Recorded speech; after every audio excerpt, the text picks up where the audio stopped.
नमस्कार दर्शक बंधु, आज आम जाना जदि आपण घर कौन जगार उई लगुंट ताकू सबुदिन किपरि हटेबा।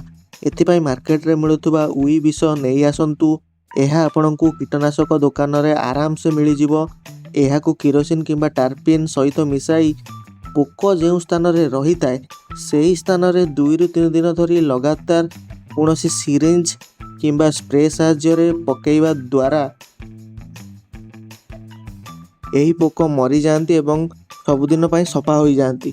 आउ गोटे कथा ध्यान रखु, केवल उई हुंकार पकेले सॉल्व हो ना प्रोब्लेम।